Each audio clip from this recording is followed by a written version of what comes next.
Assalamualaikum warahmatullahi wabarakatuh.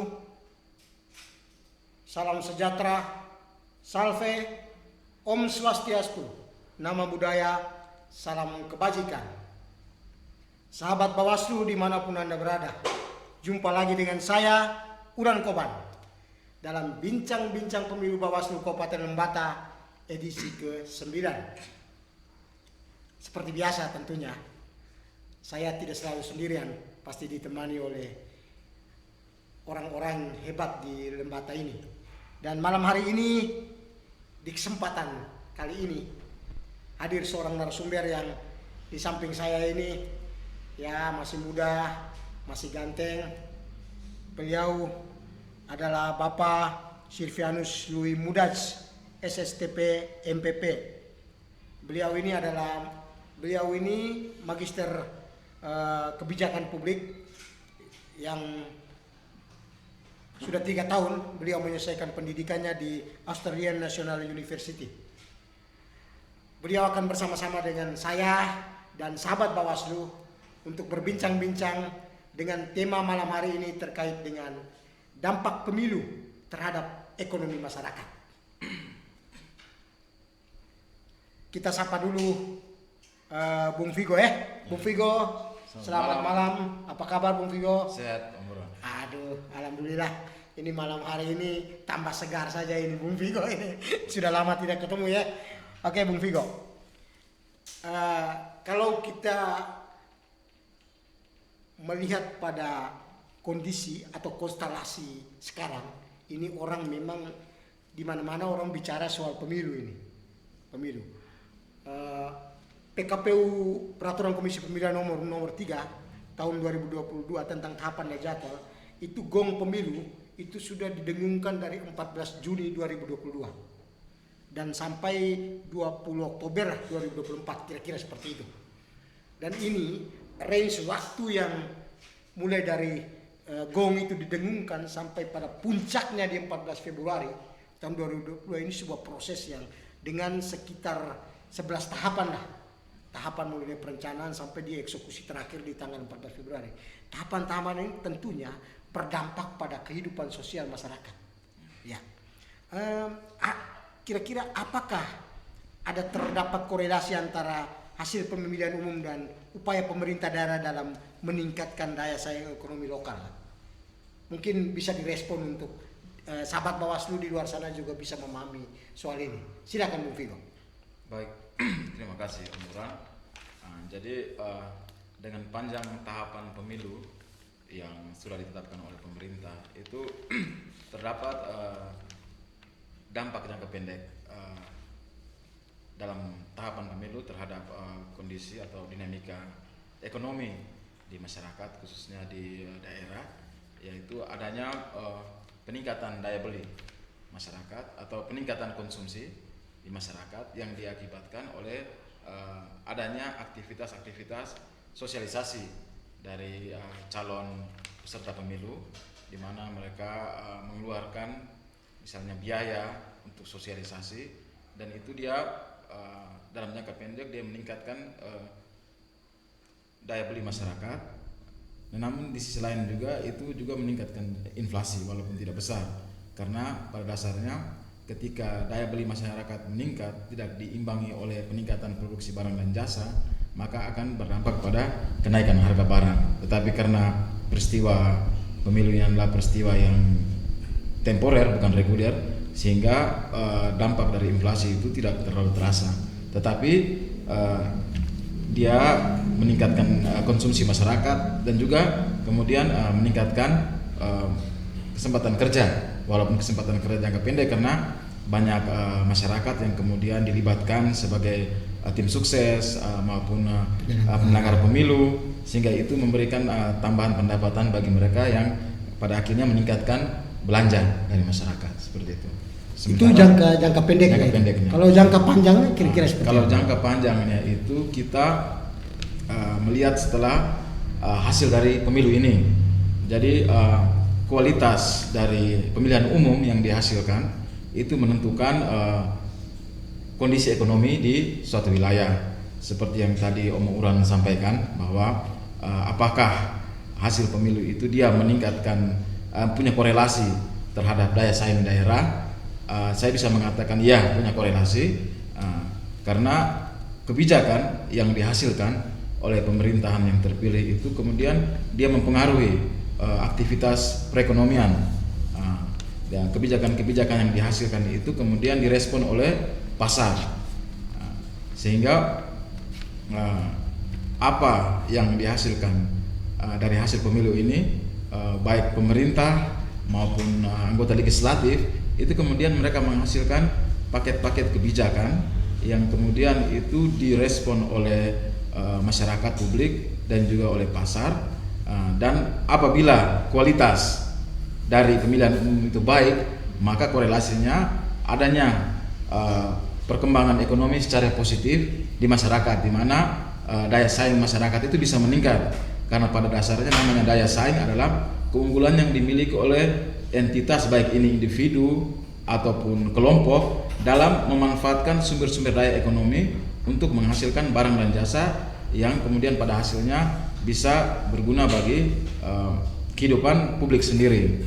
Sehingga jika pemerintahan baru, baik ini anggota dewan maupun pemerintah, itu dihasilkan dari proses yang baik selama tahapan pemilu itu, kemudian mereka itu bisa menghasilkan apa yang dinamakan kesetaraan kesempatan atau equality of opportunity, itu dalam bentuk kebijakan-kebijakan ekonomi, sehingga golongan-golongan masyarakat yang rentan itu mereka mempunyai kesempatan yang setara untuk mengembangkan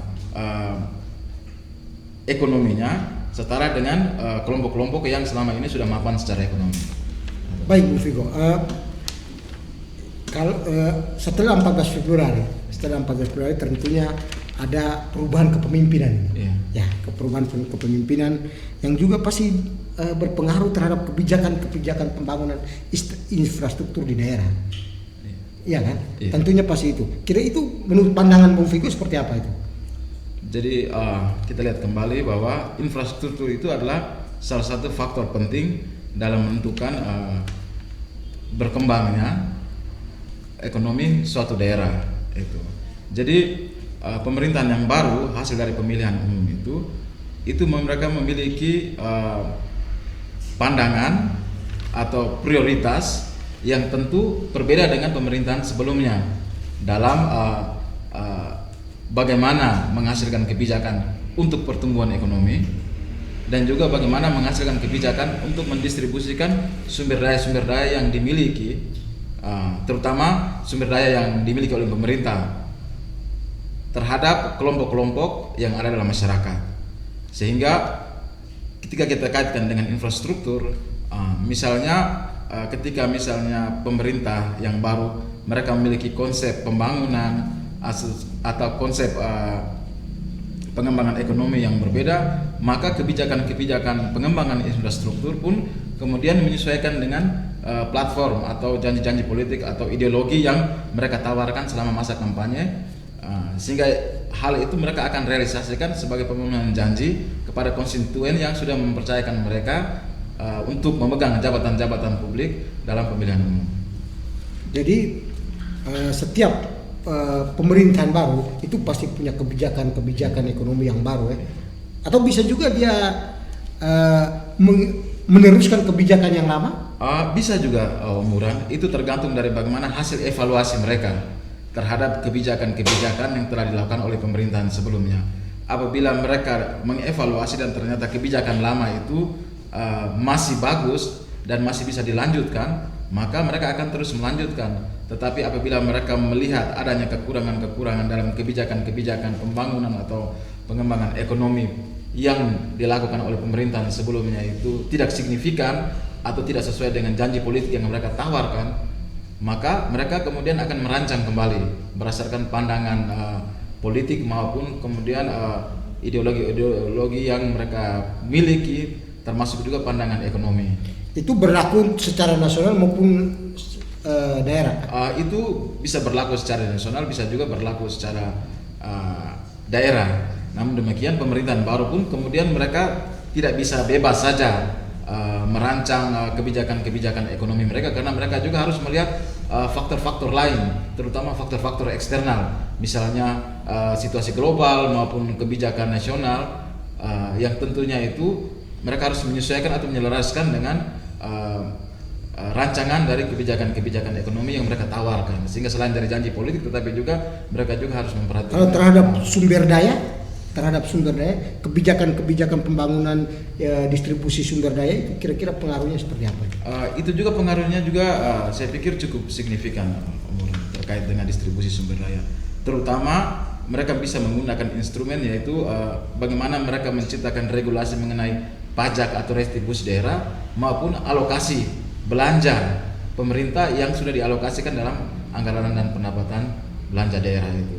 Sehingga distribusi sumber daya itu apakah mereka bisa membaginya secara adil kepada setiap lapisan atau kelompok masyarakat tanpa melihat latar belakang wilayah maupun pilihan politiknya pada saat pemilu, atau mereka kemudian hanya memfokuskan kepada konstituen atau wilayah-wilayah yang menjadi basis mereka saat idealnya itu seperti apa? Kalau idealnya itu bahwa mereka harus mengalokasikan atau mendistribusikan sumber daya yang mereka miliki itu berdasarkan bukti, berdasarkan data yang dihasilkan dari proses penelitian ataupun proses kajian, bukan berdasarkan asumsi-asumsi yang berlatarkan motif politik maupun berdasarkan kepentingan-kepentingan transaksional antara mereka dan kepentingan-kepentingan yang mendukung mereka pada saat proses pemilihan. Ini apa ada langkah-langkah konkret yang bisa diambil pemerintah daerah untuk merespon sebuah perubahan ekonomi pasca pemilihan umum? Menurut saya yang paling penting adalah yang pertama mereka mengevaluasi dulu kebijakan-kebijakan pemerintah sebelumnya itu, sehingga mereka bisa melihat adanya kesinambungan, karena pembangunan ini dia tidak bisa berdiri sendiri. Dia harus melanjutkan apa yang sudah baik yang dilakukan oleh pemerintah sebelumnya, dan kemudian mereka menawarkan alternatif solusi terhadap kekurangan-kekurangan yang dihasilkan oleh pemerintah sebelumnya ketika mereka mengimplementasikan kebijakan-kebijakan selama mereka menjabat itu. Sehingga evaluasi kebijakan itu tidak hanya yang tadi pertama itu mereka mengevaluasi kebijakan pemerintah sebelumnya, tetapi juga mereka menelah regulasi-regulasi yang membatasi kewenangan mereka itu, sehingga mereka tidak bertindak terlalu jauh di luar kewenangan yang diberikan oleh mereka sebagai pejabat publik. Dalam pandangan sebagai seorang analis kebijakan, tren yang selama ini terjadi itu seperti apa? Apakah itu yang tadi disampaikan idealnya seperti itu, tetapi menurut tren selama proses setelah pasca pemilu itu kan kebijakan itu kadang-kadang juga tidak berpihak, parsial gitu loh. Ya, itu kira-kira menurut pendapat. Menurut saya apa yang terjadi selama ini ketika pemerintahan baru terpilih itu kemudian mereka cenderung transaksional dibandingkan melakukan apa yang sudah kita bahas tadi, sesuatu yang idealis. Kenapa? Menurut saya itu adalah sebuah respon rasional. Respon rasional dari para politisi untuk memenuhi janji-janji yang telah mereka sampaikan kepada pemilih mereka selama masa-masa kampanye itu.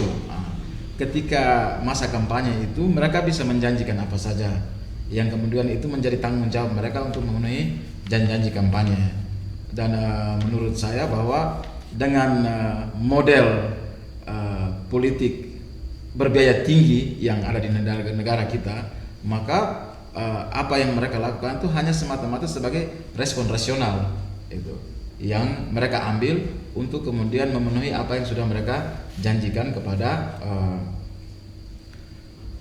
konstituen mereka atau warga masyarakat yang memilih mereka pada waktu itu. Sehingga di sini pentingnya peran dari lembaga-lembaga penyelenggara pemilu seperti KPU atau Bawaslu untuk kemudian memastikan bahwa dalam proses tahapan-tahapan pemilu ini yang terjadi, yang sudah dilakukan dan maupun akan dilakukan, itu memastikan bahwa proses ini berjalan secara fair itu, sehingga kualitas pejabat publik yang dihasilkan saat pemilu nanti adalah pejabat-pejabat yang kemudian memiliki pandangan ekonomi atau pandangan politik yang bisa dikatakan cukup adil.